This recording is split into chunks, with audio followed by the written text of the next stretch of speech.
Welcome, everybody. John Zager. Good morning. First part of the week. Full week ahead of us.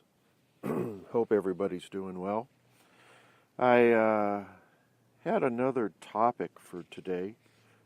Enjoyed the one from yesterday. That was kind of fun going through.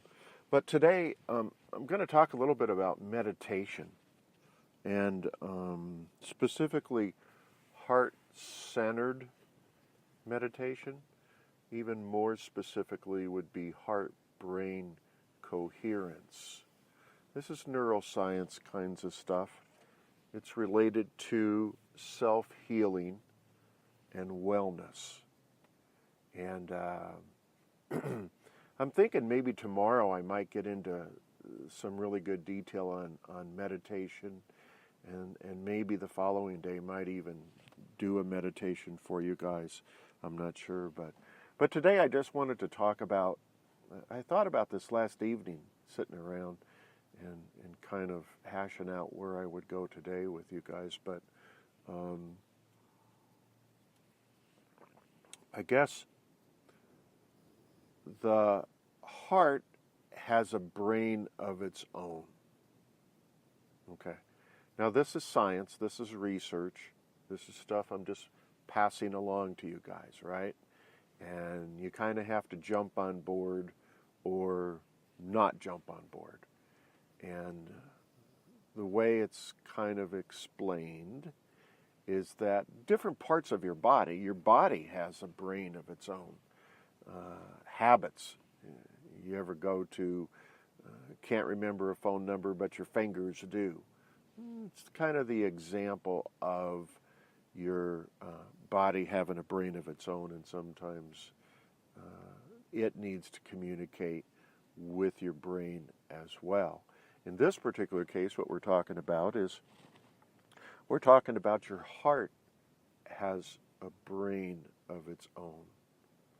For that matter, your gut has a brain of its own, which is another whole topic that's very, very important, and you need to understand how that process works. But for today, we're just going to stick with the heart-brain coherence.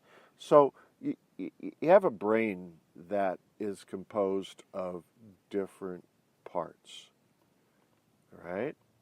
And frontal lobe, for instance, 40% front part of your head, it has to do with, just everyday kind of processing of information. That's a simple way to look at it. It oversees the other parts of your brain, right? There's a part of your brain that just deals with the emotions. A part of the brain that has to do with logic and reasoning. And so your brain is constantly communicating with itself and the different parts based on its needs and wants, environment, and information that's coming in. Right? All right. So when you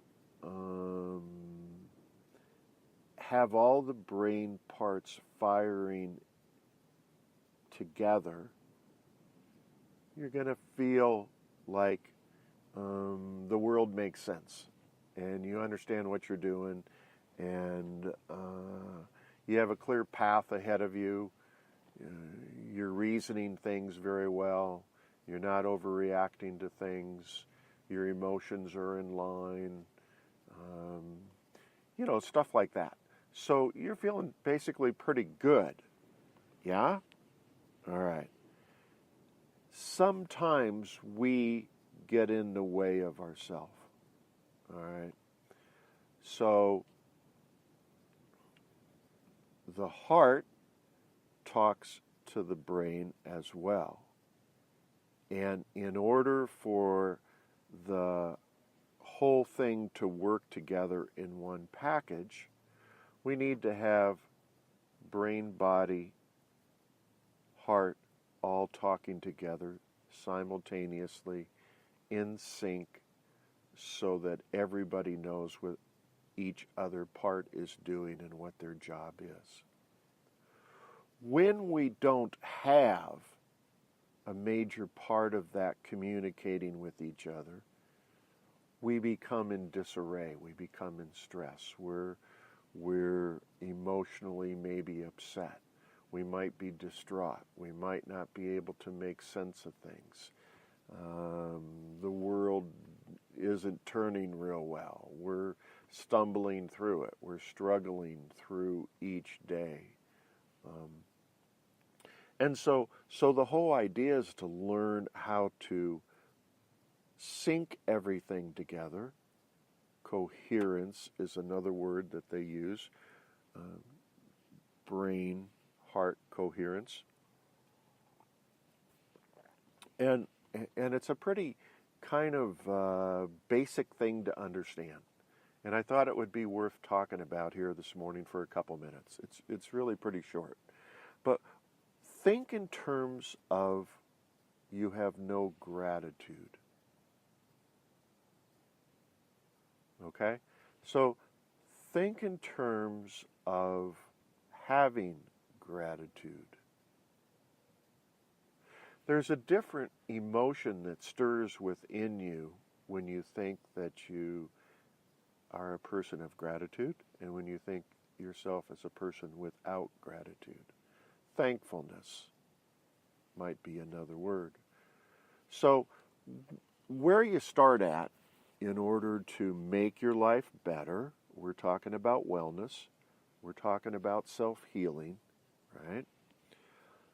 So the thing to do is to, if you're not tuned into this, is to sit down each day and put 5 things on a piece of paper that you're grateful for.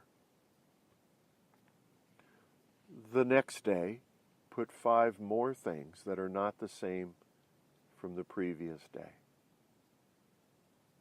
And the next day, put 5 more things you're grateful for that you have not mentioned in the 2 previous days, and so on, day after day after day, so that you're always having to come up with new things that you are grateful for each day without reusing them another day. What that's going to do, it's going to start to open up your heart.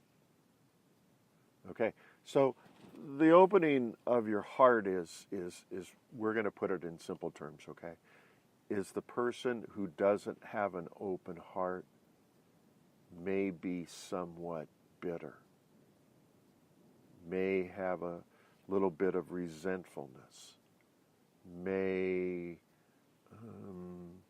not be so cooperative, so understanding, so resilient, so loving, so kind, so compassionate, so nurturing. You got the idea, right? And that's the direction we want to go. We want to put you in a state of gratitude. And with the gratitude, it'll allow those other compassionate traits to become more pronounced.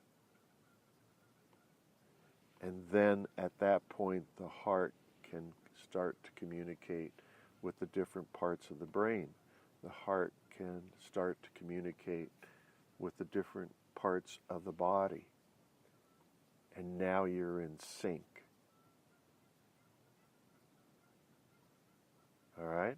So that's sort of the direction that we're wanting to go when we're thinking in terms of we're going to start doing meditation.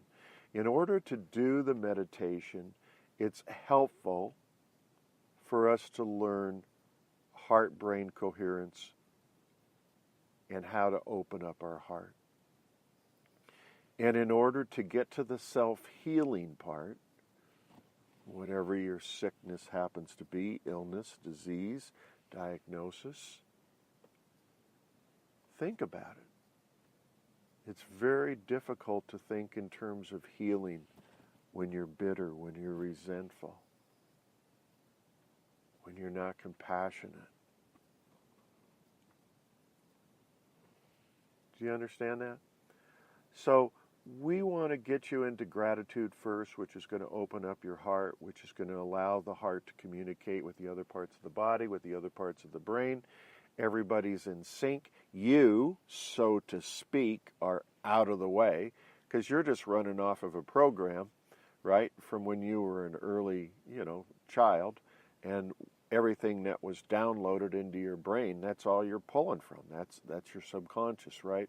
And when you get your subconscious in the way of coherence, healing really can't happen because you're living from a stress view of life based on maybe information that wasn't correct in coming in.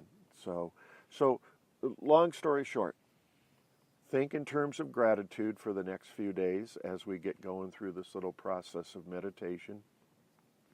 Think in terms of if you have gratitude, it certainly makes the healing process better.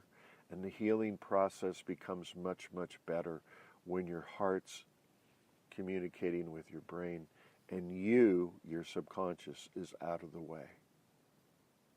Make sense?